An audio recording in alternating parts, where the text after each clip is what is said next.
One of the things that the marathon teaches you is that what you're doing right here, right now, is the important thing, and can you find a way to find joy from it? And so, for me, my 6 star journey kind of taught me that. And so, I was really suffering, but I was enjoying the suffering. Welcome to the first episode of Major Reflections. Very excited here to have the first three majors of 2025 represented. We have Andy Wheatcroft from the Tokyo Marathon. We have Andrea Hudson Baldwin from the Boston Marathon. And we have Todd Marentette from the London Marathon. So happy to have each of you here, and it's exciting to talk to you, and I can't wait to hear the discussions that we have for everyone to learn about these three marathons. So welcome, guys, and appreciate you being here. Great to be here. Thanks for having us. Thanks, Scott. I'm going to start with you, Andy, if you don't mind. So in Tokyo, first of all, did you qualify, or how did you get into Tokyo?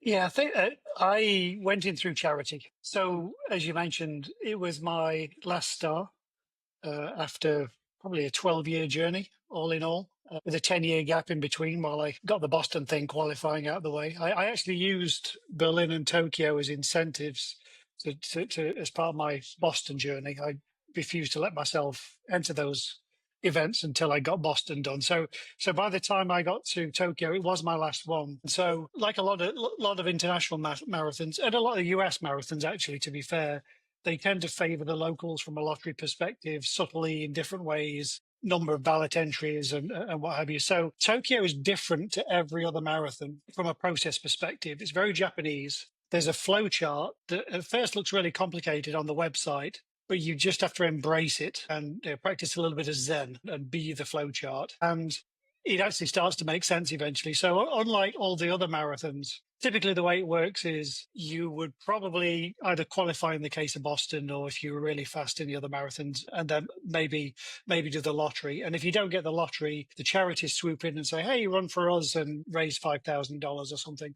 With Tokyo, it's the other way around. The window for the charities opens first. And the charity, I think this is a good thing on reflection. Tokyo, I think, make the charities give the places that they don't fill back. Whereas the other marathons, often every charity has 4 or 5 bibs that they can't fill, or people get sick or whatever. But with Tokyo, they do the charity process first.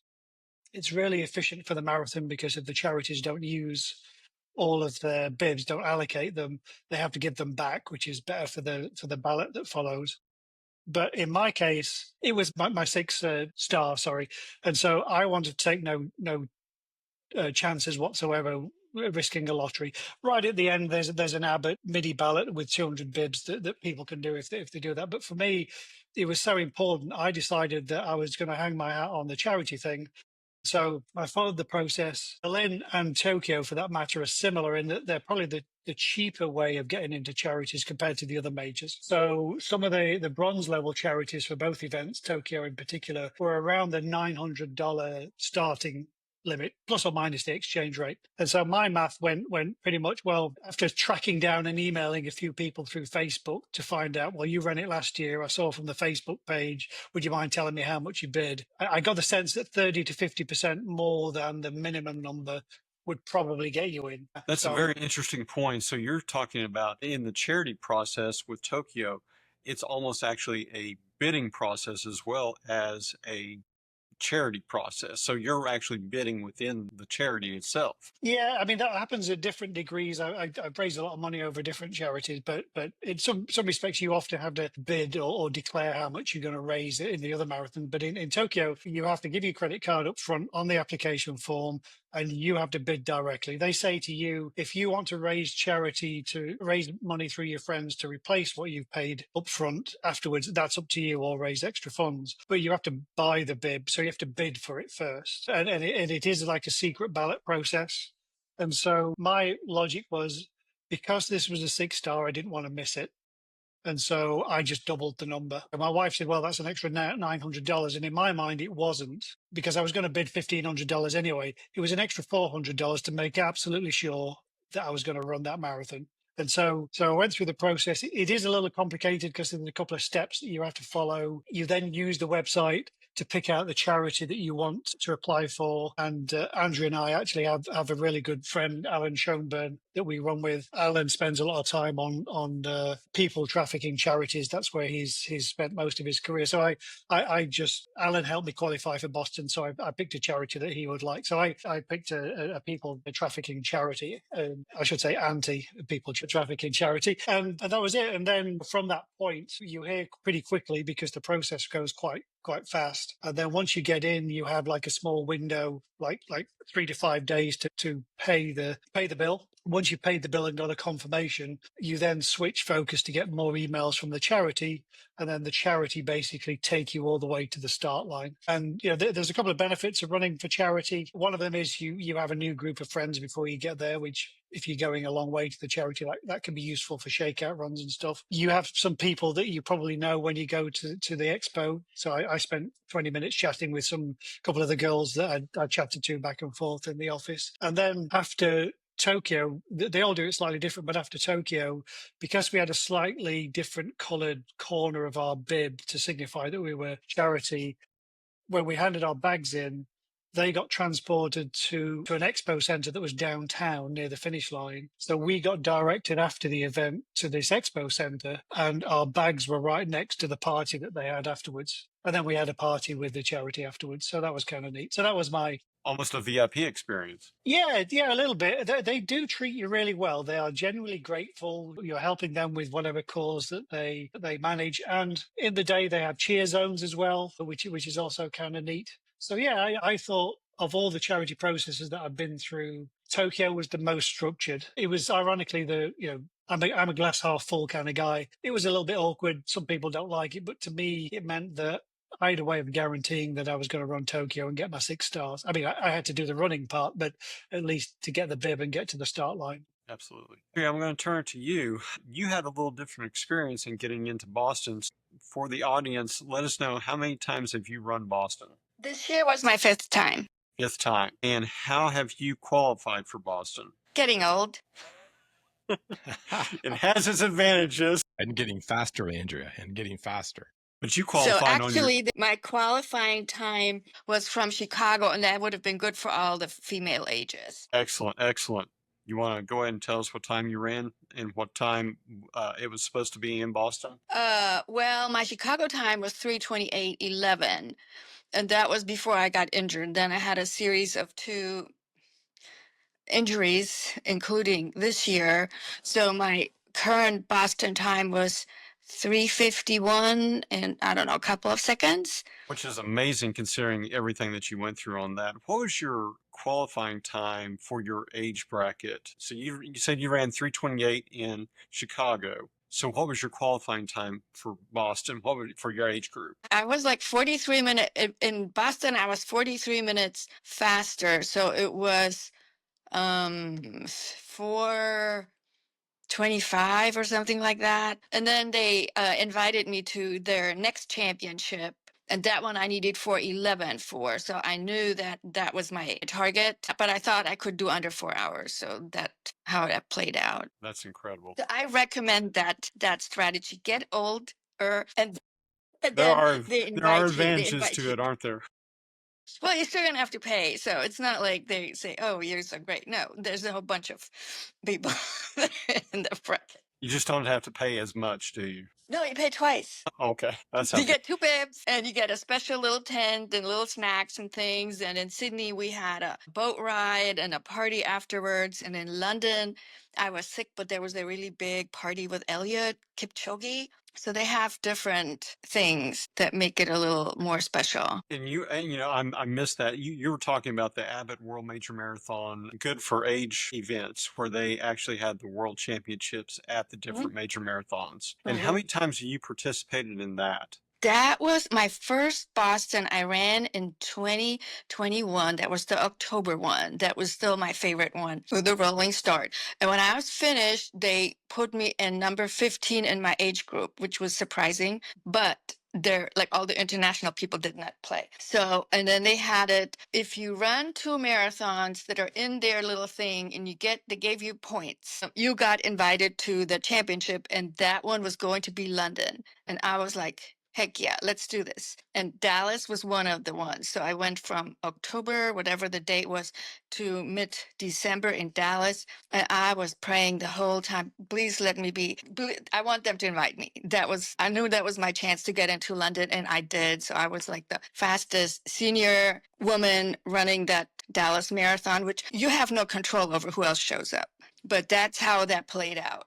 And that's how I got into London and Chicago and Sydney. And this year it's New York City. And next year it's Cape Town. And you're headed to Cape Town as well, aren't you? I tried to sign up and there was a weird link. So yeah, I might as well. Well, that's wonderful. That is so much fun. We're going to have a huge report on that one. That'll be neat to hear your experiences there. So, and Todd, I'll throw it over to you. You ran London this year, and I'm going to ask you the same question. How did you get into London in 2025? Yeah, London this year, as my first time running London, ran with my friend, and we went through a tour operator. It was a Canadian-based tour operator out of Quebec. We've always heard that London's very hard to get into. I have applied to London probably 5 years in a row. And as we're working towards maybe we get our 6th star at some point in time, we said, you know what, we'll bite the bullet. We had friends last year that did a tour of London. They said it was fantastic. So both our families signed up. And the total cost was it wasn't that bad compared to the fundraising for our charity. So I think it was 2 in a room with our bib, entry, the hotel. It was $3,600 Canadian. So that'd be like maybe $2,500 US. And then you still had to get your flight over there, but it wasn't too bad. So it was a really good way to get in compared to the other majors that I've done, where I've done the charity and I've gotten lucky 3 times, and I've gotten into Berlin, New York, and in Chicago. One New York was my lucky one. Everyone's like, how did you get in? I'm like, I don't know. So I've done all 3. The tour operator it was a good way to go. It took a lot of stress out of it. And much like Andy was saying, if it's one of those where you want to get, it's like, you got to get this one. It's going to be tough. It took a lot of stress out of it to say, hey, I'll pay a little bit more and get guaranteed that spot. So essentially, for your extra money, you're buying stress-free, you're buying guaranteed, as opposed to having to worry if you qualify, will you qualify, can you get in via charity, things of that nature. Absolutely. Very good, very good. Next, explain to me some of the courses. So, Andy, starting with you again in Tokyo, what was the course like in Tokyo? First, as far as topographic, and then as far as crowds. Yeah, Tokyo's a strange point to point because it actually stays downtown. I mean, Tokyo is a big city. It's the largest city in the world, apparently. 70 million people. So it starts off at a place called Shinjuku. So that actually will be my first tip. So the start and finish line are only about 6-7 miles apart. Not really very far. But my first advice for folks running Tokyo would be stay in a couple of hotels while you're there. But at least for the race weekend, stay at Shinjuku. Don't really stress about where. I stress quite a bit, but I know Tokyo quite well from my career. But in Shinjuku, just stay near the train station. Nowhere's more than a 5-10 minute walk anywhere in Shinjuku. And the closer you are to these big train stations for luggage and everything else, it's just better. Restaurants and everything. So it's a point to point. Because it starts off in Shinjuku, it's probably the flattest of the marathons. I guess it depends how you measure it, but it's a Berlin, Chicago level of flatness. So no real severe hill anywhere. It was flatter than Berlin from my memory. So you start off from a huge corral. So again, Tokyo is unique. They're all unique, by the way. People say, what's your favorite? And I say, well, all of them for different reasons. Which one did you hate the most? All of them for different reasons. So it is what it is. But one of the strange things about Tokyo is they don't have waves. So they have 37,000 people at the start line stacked, and once the gun goes off, that's it. Everybody sort of saunters to the start line. So it's a little bit more congested than it probably could be. So congestion's a big thing. Because of that, somebody I met gave me a great tip. So when I was in Tokyo, I actually met 5 of the 6 CEOs of the major marathons in a hotel, and I said hello to Corey from Chicago in the elevator, and we ended up talking for 30 minutes at the bar, which was I've got a photo with them all, which is kind of cool. But the Tokyo guy was there, and so the CEO himself gave me a tip. He said, be on the left. Because in Tokyo, the first 6 miles, there's about 5 90-ish degree left turns and two or three right turns. So if you go right, you've got a huge arc because you can't cut the corner. And so being on the left hand side, you're on the right. You're near the blue line for I don't know, 5 out of the 7 first turns, which saves you 0.1 of a mile apparently. So that was a good tip. So you have to deal with that. It's really built up, great landscape, and then you basically do a tour of Tokyo. You go past the temples, which is really kind of neat. I guess it's an Asian version of New York as well. So there's different neighborhoods there. Being Japan, they're not as different as New York, but they are subtly different. Old Tokyo, brand new, hyper modern Tokyo, and so on. And so that's really cool. I had a bad experience because one of the neat things about Tokyo compared to anywhere else is because it's a downtown point to point, there are 380-degree switchbacks, which you just find something you like about it. There's no point having an opinion on it. It's just needs to be run. So the great thing about that is that the first one's at about the 12-mile point and 12-mile point. So the first one, sorry, about the 14-mile point or so. And I actually tripped and fell over, which was bad for me at about 11 miles. But the reason I did that was really cool because you actually see the leaders come past you the opposite way. And so I was right near some cones and I tripped up. So from a Tokyo perspective, that's pretty unique. I mean, not just the elites. There's a couple of marathons where you see the elites go by. You actually see the leaders because of the timing of that first switchback. And those guys look like they're doing 15-foot strides.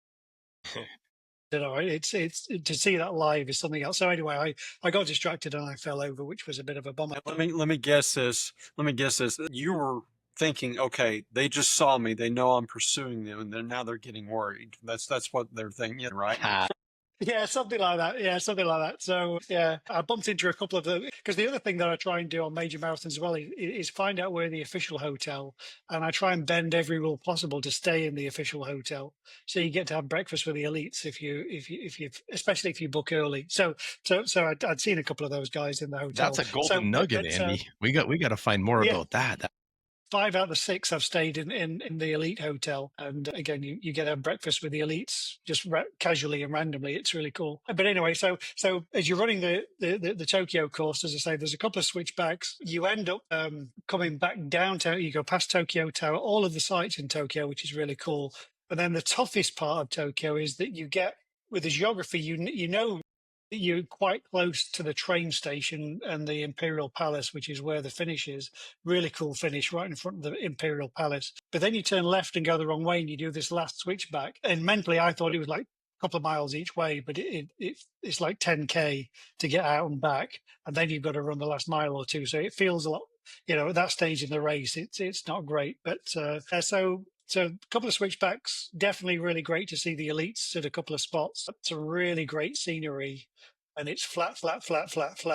So if the weather's kind to you, it's a place where you can get a time. But then you run down the main Tokyo station area and then you turn a 90-degree turn and you see the Imperial Palace in the background and that's the finish line. It's just spectacular. So that's the course. That sounds wonderful. Todd, I'm going to throw it over to you with London. And what did you find, not discussing any conditions or anything, but actually the course itself? How did you find the course? You know what? I was thinking about that as Andy was giving some of the descriptors there for Tokyo. When I look back at London, a couple words come to mind. Tight course. The road's very narrow as compared to Chicago or New York. They had 50,000 runners this year, so maybe in the past there was like 50,000. Extra 5,000 or 6,000 runners can really bunch up the course, but it was just tight. It wasn't like elbow to elbow. But with it being tight, I found a lot of runners passing by, a lot of elbows out there. That was surprising because I ran like the other ones, and I found a lot of elbowing, so I wasn't ready for that. I found the course getting to the start. You go to Blackheath. I went to the Blackheath station. I got to the starting area. The corral set up beautifully. I did something called the green option this year, which I didn't bring a bag. So they had maybe closer to the start line. So we were just hanging out in the sunshine. It was beautiful sun, great washrooms. And what I found was when you see the balloons off in the distance and they started getting us towards the start line, it went fast. So you kind of like got into your corral, started walking. You walked for like a couple minutes. I remember making this right-hand turn, and then there's the go line. Like right away, it's like go. So it was kind of an awkward start for me because I was kind of used to like the canon in New York or the events. So I found that really interesting. What I loved about the course was the costumes, and they're good and bad because it was a hot day, but these people dressed in costumes running amazing times, like way faster than I am. And they're blowing past you, and you're like, how are you doing that? Like, I can barely even, I was running like maybe a 4:30 marathon, and they're running like 3:30 marathons dressed as Big Ben. It was unbelievable. So that was kind of entertaining and disheartening at the same time. But the course was fantastic. Andy, you mentioned like Tokyo was flat, Berlin was flat. I looked a little bit. They said that there was some elevation on the London course. Maybe it was the bridge, but I found it really super flat and a nice course. And it was beautiful. Like the history, the buildings, the height of the buildings kind of give a really good portrait of the city. You're not like dominated by these buildings, and that can be good and bad too. Because if the sun's out, there wasn't much shade until you get towards the end. So I really liked the London course. I just thought it was tight. It was tight because they had 56,000 runners this year. But overall, I was super impressed how organized that was. I got two questions for you from that, and I've heard that London is very well organized as well, and I think Tokyo is too. I think all the majors, that's one of the things that makes them the majors is how well organized they are for the amount of people that they have come through. My first question, Todd, is number one, where do you recommend, having been there, where do you recommend staying there? Is there a good area to stay in? Did you find that easy to go through? And number two, did you get passed by the centipede? I got passed by every costume you can imagine. So yes, the centipede probably passed by me. Yeah, to your first question, we stayed really close to Buckingham Palace. That's where the tour hotel was. I think it was called the Park Place Hotel, Victoria Park Place. And it was very close to the train station. And that's a kind of a key is on race morning. You wake up. I think I was up by about 5 a.m. I got ready, went to the train station. I missed the 7 a.m. train. So the next one was at 7:30.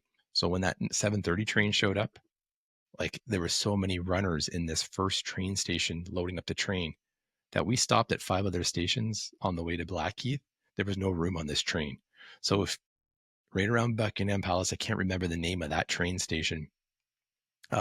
That's basically where the train starts. It's a great one to get on because you hop on the train and then you'll get to your start line without it being too crowded. And it was a great area, a lot of restaurants, a lot of pubs. The park is there, the Buckingham Palace. And the good news is it's right by the finish line. So the finish line is probably like a half kilometer away from the hotel. And the problem is there were so many runners to get out of the park. It took a couple hours. Like I couldn't believe it. I thought, well, maybe they're going to make us walk it off, to keep you moving. But no, it was just like the crowd to like snake out around Buckingham Palace to pop back out onto the main streets. It took a little bit of time. So London, save a little bit in your legs because you got to get out of that park.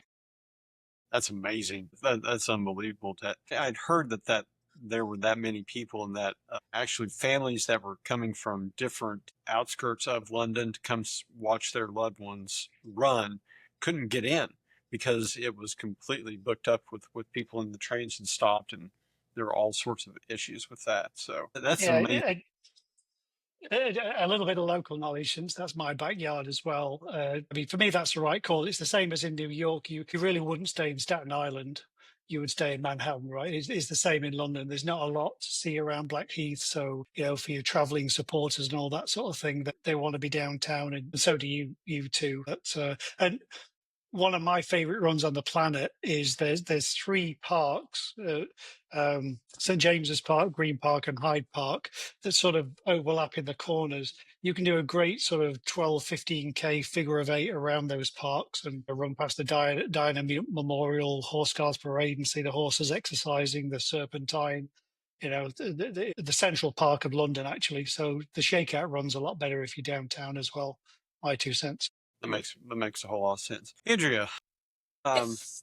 I would love to hear your take on the course in Boston. Boston is infamous for hills. Hills, hills, hills. Y'all hear about that. I want to hear your take on what you thought of the course in Boston. I've run it 5 times now, so every time has been different. And like any reasonable person would do, you run hills when you train and such, and then hope for the best, and don't start out. The first half of the marathon should feel easy. Why the first half of the marathon? Why should that feel easy in Boston? Otherwise, your work for any marathon, you're working too hard, and then you're gonna blow up later down the road. So it should feel easy. Probably should maybe if the first 20 should feel easy. And Do you feel that it's easier to blow up in Boston compared to other courses, even other major marathon courses in that first half? no, I only had a really bad race last year, and I had a stress fracture I didn't know I had. So that I think it's an outlier. And this year I Yes. had a regular fracture. So the other one was the training fracture. And I really did not know what to expect. My training consisted of elliptical, walking, and more walking, run walk.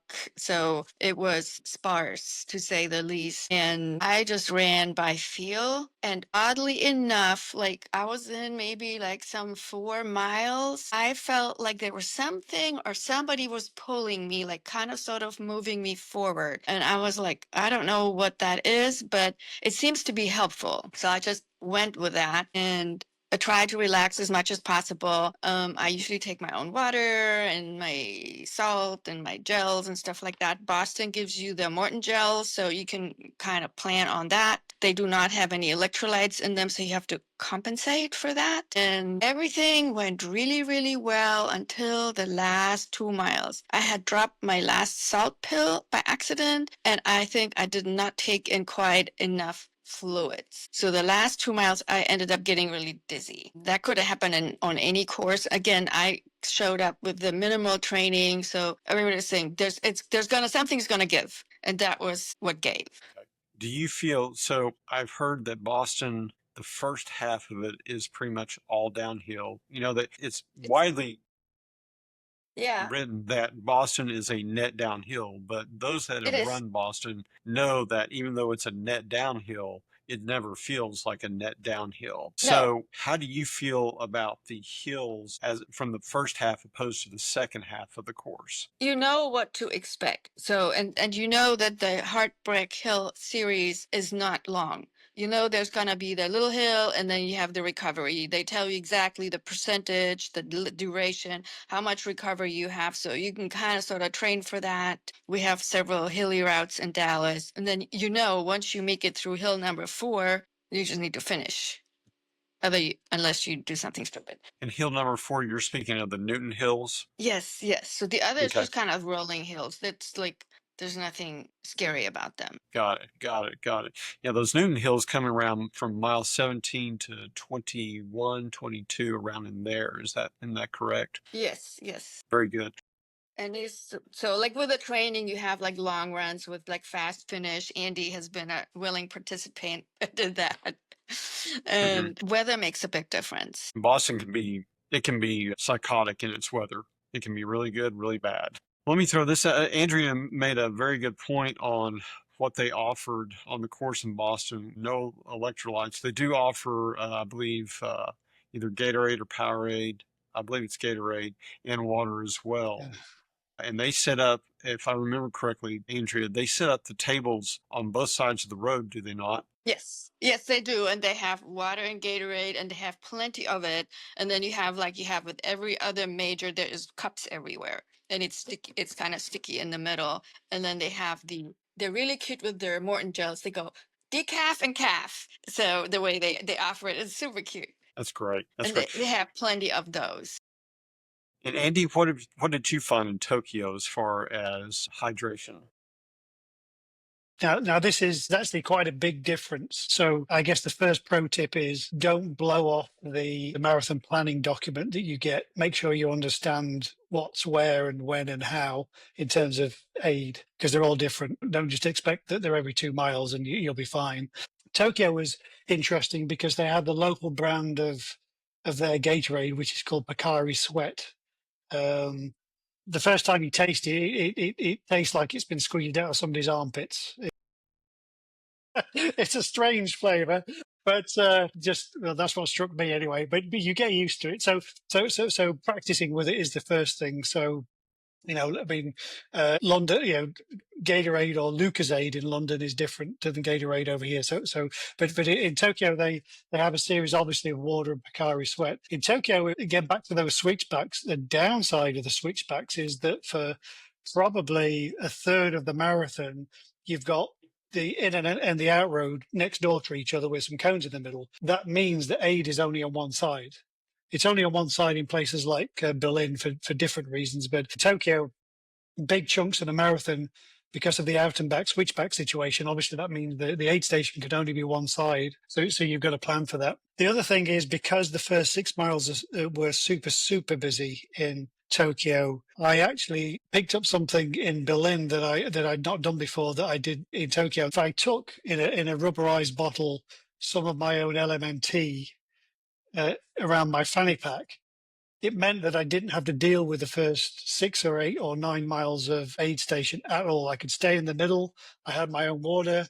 I think the energy loss going to try and fight your way through that and back, especially in the first 8 or 10 miles of a major marathon. But the upside of just carrying water in your fanny pack for me was a big thing. So I did that, except in Tokyo, because it's Tokyo, they have half a page on what you can and can't take into the start line for whatever local reasons, maybe post-COVID or something like that. But you couldn't actually take those flexible bottles, and nobody could understand why.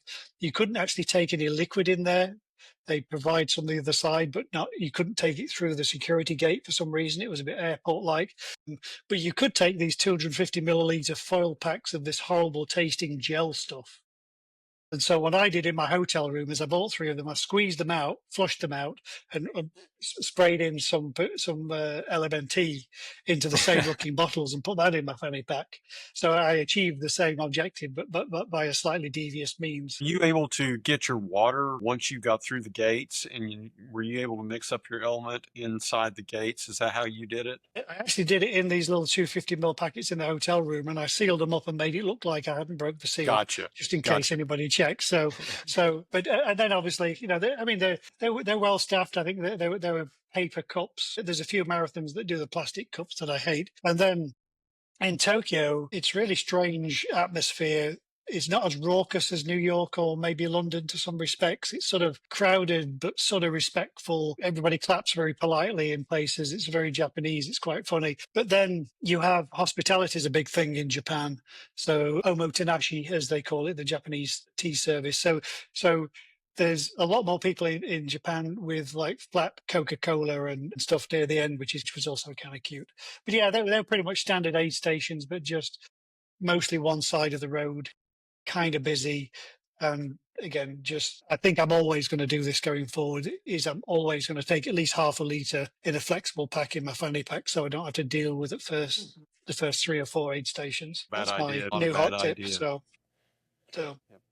And Todd, how did you find London? You know what? Much like Andy, I have an SBI belt, a little thing that clips on. I think it holds 250, 300 milliliters of liquid. So I usually load up my UCAN and I put that in there. That covers me for the first 5K. You can avoid all the hustle at the aid stations if you want. And then sometimes I bring extra ones that I can, if I stop at an aid station, I fill it back up. So I always have it on my belt, and with the Path Project shorts, and then I wear this little SBI belt. It hooks on really well. So there's no problem there. The aid at London was dynamite. You had giant aid stations. It started with water. They had the electrolyte, was it the Lycosade or kind of like the Gatorade, which tasted really good. I didn't find that the aid stations were crowded. There was lots of people on the course, but since they were so long in length, it really serviced everybody. And so there wasn't any kind of, huge backups at the aid stations. What I liked at London was they were handing out water bottles, and maybe I invented something by pure accident. I had a wristband around my wrist, and I would just put the water bottle kind of in my wristband, and I can carry my water bottle and drink it. And it was really warm, so I was using lots of water. I was using lots of water to cool down the head and everything. It was fantastic. And I was praying I could find some Coca-Cola towards the end, because I was about spent. So if I would have found that flat Coke that they were handing out in Tokyo, I would have probably still been hanging out there drinking it. It's worth going, Todd. I did forget one little thing you mentioned, the long tables, which is different from marathon to marathon as well. In Tokyo, I forgot that based on your running bib, it gave you a letter, and each of the aid stations were like A to D or something like that. And they asked you to try and take water from your letter to try and spread it out so that everybody didn't go for it. I mean, it wasn't a demand, it was a request. But you notice quite a lot of people were more evenly taking the water because they were so, okay, I'm a C, so I'm going to take mine from the third table all the time and all that sort of thing, which helped a bit. Sorry, I forgot about that. That's quirky and unique to Tokyo. It's a very good idea. That was my next question that I was going to ask each of you was, where do you find the best place to grab your water or your electrolyte drink, whatever they offer? Do you try to go for it at the very beginning?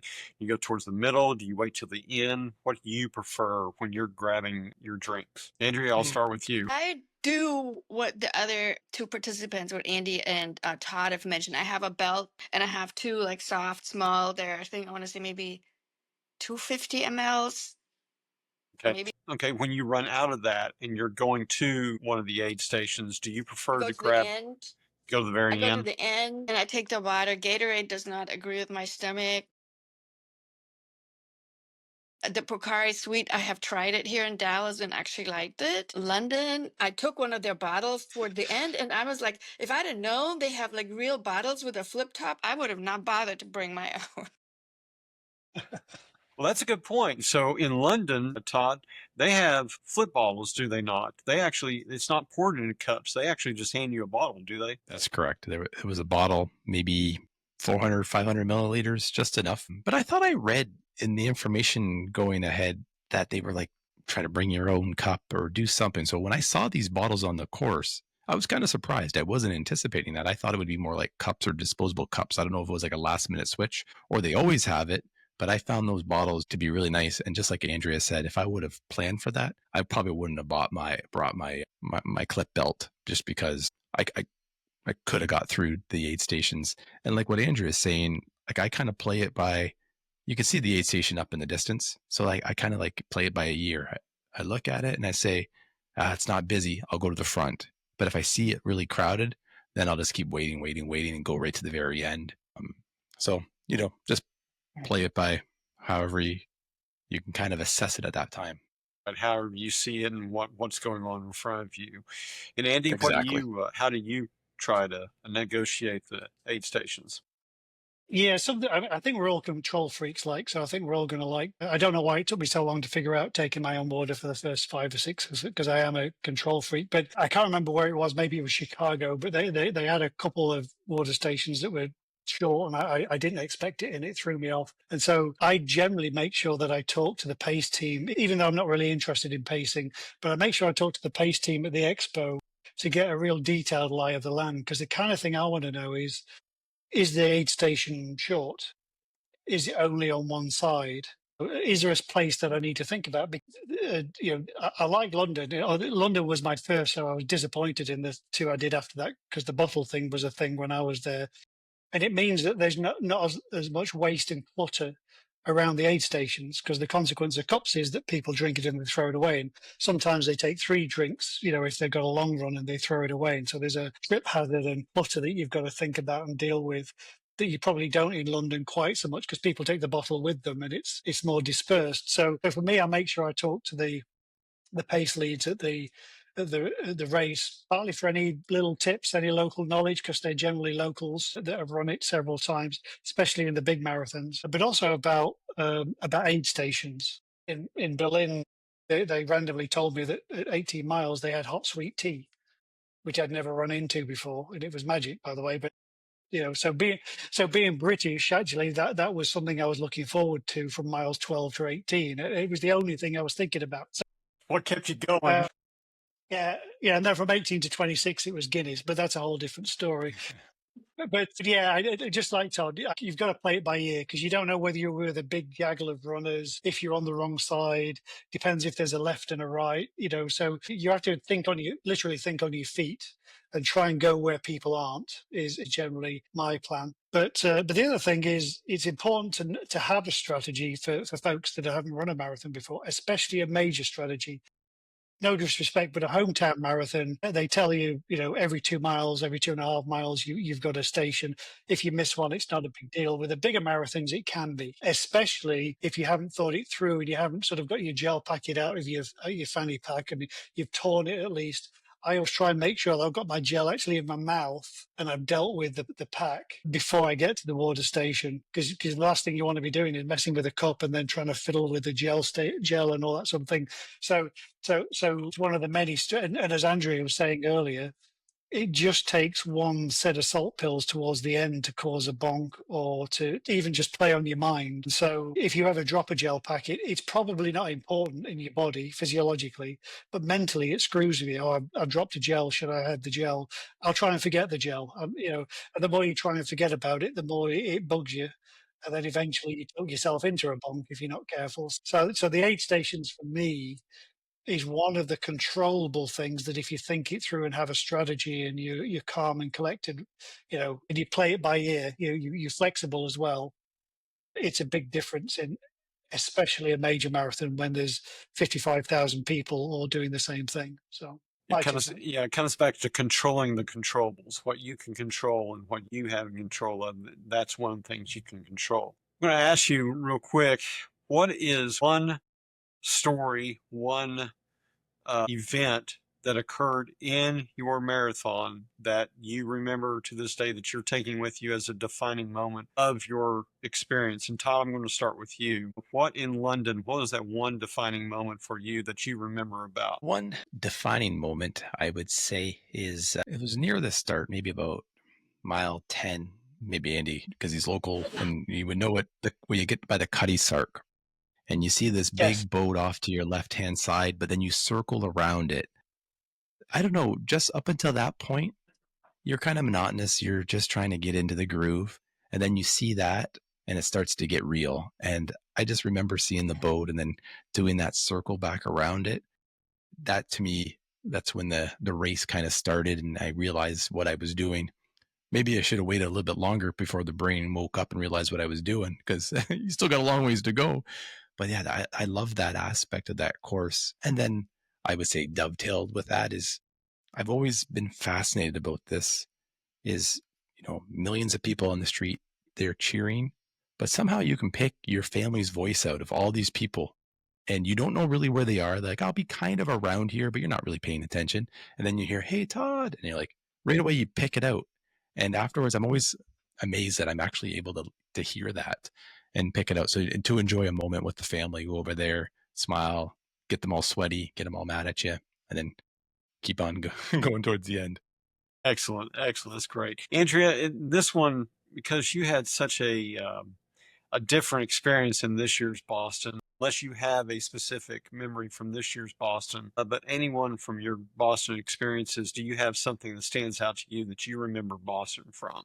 I think it was this year that even with adversity that I still stuck with my training and I still did the best I could with what was given to me and not let somebody else's inattentive driving derail my training. And I also had to I also lost my sister just right after that. So I really felt that she was present that time that I was running. So that there is a mental side to the training, there's a mental side to the racing, and we want to use that to our advantage and not to feel like a victim. Just embrace whatever difficulty it is and run with it. So I'm saying that for other people that have I know other people have issues and have had family members, lost family members, and other things, were injured, and to just not let that define your training or your race. And yeah, it wasn't the race that I would have wanted, but it was a whole lot better than what I was expecting. We could spend a whole nother podcast on listening to your story and everything that you went through to get to Boston. It's a remarkable story. I feel privileged to have followed it via 350 miles away via Strava, via Facebook, and just my heart pouring out to you, all the different things that happened. But then seeing your resilience come back and actually being able to go. Uh, it was weeks before you even thought you might be able to go do Boston, and not very many long runs in you, and you did it. I was training the minute they discharged me from the hospital on Sunday, and I was on my treadmill at home that very same evening in my throwaway scrubs and my hospital socks. That's either special or there's some therapy that we need to go through on that. But absolutely. I mean, again, the story is quite remarkable, and we appreciate you for being an example for each of us. Andy, I am not go ahead. special. So. Andy, other than a significant road rash, was there anything else that stood out to you? Yeah, it's part of a continuation for that story. So after my 10, 10, 10, 9.5 scoring tuck and roll without stopping about mile 11, I remember that, so for me, as we said earlier, Tokyo was my 6th star, about my 15th marathon. London was my first ever marathon. So it was quite a journey from like 2011 through to 2025. So you'd think I would know what I'm doing at this stage, but apparently not. So it was a hot day. I was running. I was really mad because I was in better shape than Berlin, and I got like a 3-minute 40 cushion versus Boston, which is probably not going to be enough. So in Tokyo, it's like, okay, I'm fitter, I'm stronger, I've run 15% more miles. I'm going to go get a bigger cushion, was kind of my mentality. But like after the trip and fall, I was running on adrenaline for maybe 6 miles or so. The sun came out around exactly the same time. Somebody behind me said, "Hey, buddy, do you know that you're bleeding?" I remember shouting at him saying, "Shut up, you a-hole. I don't want to know. I might be bleeding, but I don't want to know it." Okay. And literally within half a mile, I went from doing like 7:30s, 7:45s, 8:30s, 8:45s, just in the space of a mile. I can't imagine, it just left me. So actually my big memory is actually the struggle. I bonked about mile 21, something like that. And that's why this last little out and back really pained me, because I was slowing down and I'm thinking, where the hell is this finish shoot? I remember just actually, as Andrew was saying, it was a privilege to bonk was my mindset there. So I was doing like 9:30, and I just kept saying, I'm not walking. I know I've bonked, but I'm not walking. I bonked in my first marathon in London, just around Leadenhall Market, about mile 20 or something like that. And I'm thinking, okay, I'm at least not going to walk. I'm not going to quit. I'm not going to walk. And I had this strange feeling that it was poetic justice that I bonked in my last marathon, because when you run a PR, it doesn't actually feel like you've worked hard. Do you know what I mean? When you cross the finish line, you've probably got a little bit left. You've run a good negative split. You were able to push all the way to the line. Therefore, you weren't necessarily killing yourself. But I actually, for about 3.5 miles, which got me to the finish shoot, I just was so happy that it was so difficult. I had this mindset that, marathons are supposed to be difficult. This is my 6th star. There's some sort of poetry in the fact that right now I've got this bump challenge that I've got to deal with. I'm gonna cry like a baby, or I'm going to take it like a man, kind of thing. And the 3-hour 20 group went past me. The 3-hour 30 pace group went past me. The 3-hour 40 pace group went past me.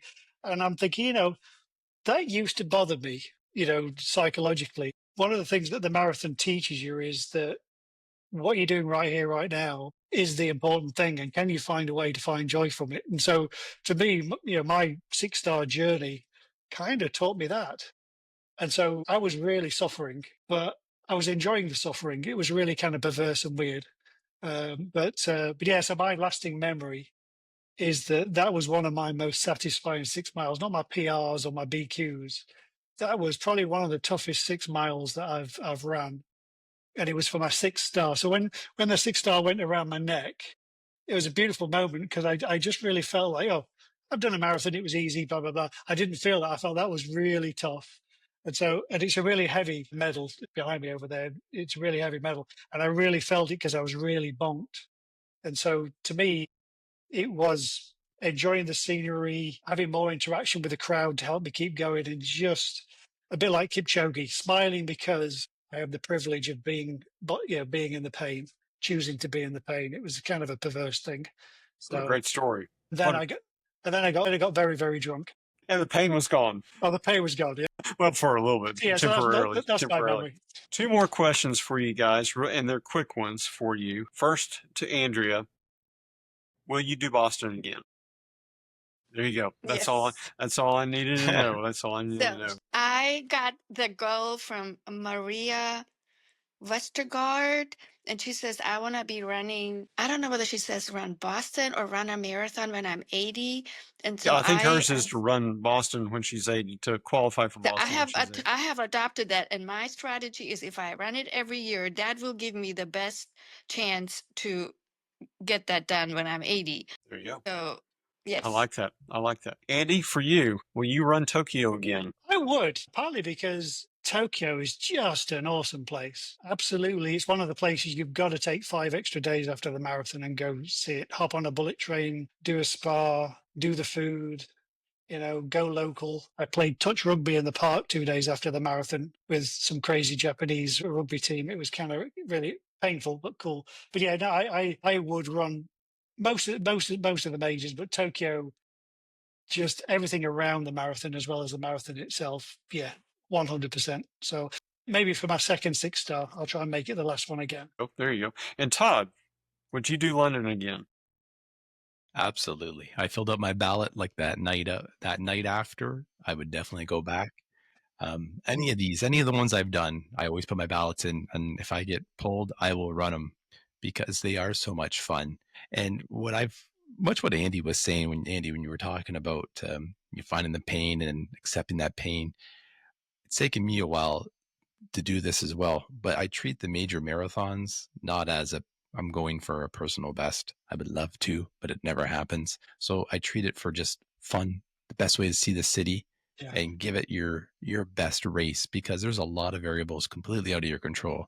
The weather, the crowds, the noise, the travel stress to get there that Floris always talks about, all the stresses that build up. So just enjoy the major marathon itself. And if you get lucky and there's a tailwind and a nice cool day, you might run a personal best. But if it's not there, like I caught myself, I think I was coming up towards the end. I had to make the right turn to Buckingham Palace. And I did one interesting strategy is I just left my watch on the time of day. So it was recording, but I just left it on time of day. I didn't look at anything. And I could look at my Strava and you can see a slow decline of just the sun and the heat caught me. And I knew this, but for some reason, as I made that right-hand turn, I was hard on myself. I could hear myself saying, you suck. And I thought of myself, I caught myself. I'm like, why are you saying that? And it was because I still wanted to run a time in my brain, even though I convinced myself this is major marathon, but it was still there. That thought was still there. And I caught myself for a couple minutes, and I just like to revisit that to say, you don't suck. Like, you still ran a major marathon. You traveled with your family. You accomplished so many things on this week that crossing the finish line at a time doesn't really mean anything. And you really got to make sense of that. And if you really want a personal best, find a nice cool day, a small race, and maybe downhill, and go for it. Love it. Absolutely love it. And one last question for each of you. What would be one piece of advice you would give to someone who is looking to run the marathon that you ran? What would be the one thing you'd say, this is one of the most important things that you will do there? And Andy, I'll start with you. For Tokyo, what's one of the most important things or takeaways that you would have to give someone in that race? I would say have a good plan to get to the start line from when you get off the plane. Tokyo was a little bit disorientating. Culture, the trains, not everything's in English. The expo's a little bit out of town. So just my advice would be take the stress out of the 3 or 4 days before. As I said, stay in Shinjuku, even if it's just for 2 nights around the marathon, so that you can literally walk to the start line. If you stay at the Kyo Plaza and you book early, you're literally across the street from the gate, which is where the elites stay, by the way, in Tokyo. So yeah, it's figure out the plan to get to the start line, including stay near the start line. And yeah, the race is the race. But if you get to the start line in the right shape, who knows what's going to happen after that? Perfect. Perfect.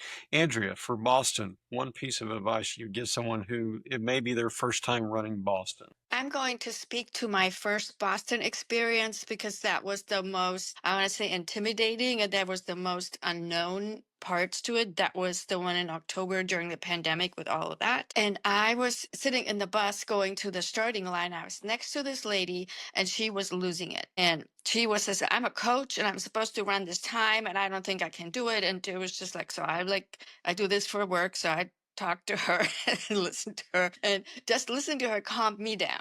That was the best thing that could have happened. And there is so much anxiety from people having really high expectations, and don't let anybody intimidate you or don't pick up that nervous energy from around you. You've run a marathon before. It's probably not you, and your body knows what to do. So once you cross that starting line, that's when things will fall in place. Try not to get too stressed out over the anxiety over being at the perfect place or this, that, or the other. I've had 4 PRs in the major, and I've had a personal worst at Boston. So you just get what you get. But at the end of the day, you'll pick yourself up and start training for the next one. Excellent. Excellent. Very good advice. Very good. And Todd, one piece of advice for someone, maybe this is their first time in London ever. What would you say to them about the London Marathon? You know what Andrea was saying there echoes so true. For London, my advice would be it's not a race, it's an event. So the costumes, the energy, the city, I found London much louder than New York City, more crowd support. I loved it. So it's an event. It's to be part of this run. And you can see the Londoners come out. They love this event. Enjoy the run. Don't stress about it. Like what Andrea was saying. And it goes back to what Andy originally said. If you focus on 3 or 4 things that are completely in your control, what's in your control? That you get a good training block in, that you have a plan for fueling in your aid stations, you have a plan how you're going to get to the race. So focus on 3 or 4 things and then just let it go. Like just be in the run, have fun. And you know what? I'll say this, London, the sun found me. Andy, what's going on? It's supposed to be cloudy and cool in London. It was like 23 Celsius and full sunshine running London. I'm like, this is out of control. That's why I got to go back. I got to get this London weather. Very good point. Yeah, sorry it wasn't raining. It was unbelievable. I was praying for rain. I would have loved to run in the rain because, coming from the Northern Hemisphere and you train all winter in a nice cold climate, when you hit that sunshine in early April or late April, you're like, I'm not even sweating yet. The body forgot. So yeah, like I would just say it's an event. Maybe even wear a costume if you want. Wear a costume. You'll set your personal best wearing a costume. I promise that if it's your first time. That's a good point. That's a very good point. Excellent, guys. Well, I thank you, each of you, for being here and participating in this first Major Reflections. This has been a wonderful discussion and a wonderful conversation. I hope this helps others in there. Andy, tell everyone where they can follow you on social media if they so choose to. There's not many Andy Wheatcrofts on Strava, and I'm also on Facebook. So they're the only 2 places that I frequent. So Andy Wheatcroft Dallas. There's not many Andy Wheatcrofts in Dallas too. Okay, very good. And Todd, where can people find you on social media? Mainly on Instagram. It's at Ultra Marathon Man. It's going to play on Dean Karnassus, but it's ultra with an A because I like ultra running shoes. So Ultra Marathon Man. And you can follow our podcast. It's the Renegade Podcast. We're on YouTube and Spotify. And we've had lots of great guests come on in our first 2 seasons. So it is. It's been a fun podcast to listen to and greatly enjoyed it. Andrea, where can people follow you on social media? Well, I'm on Strava, so just find Scott, and then I'm his friend. So that's the easiest. There you go. Andrea Hudson Baldwin, and you can just click on me and you can follow me, and then I'm on Facebook and Instagram. I don't even know what Andrea Hudson Baldwin, whatever handle I have, maybe Senora Hudson, not really sure. Okay.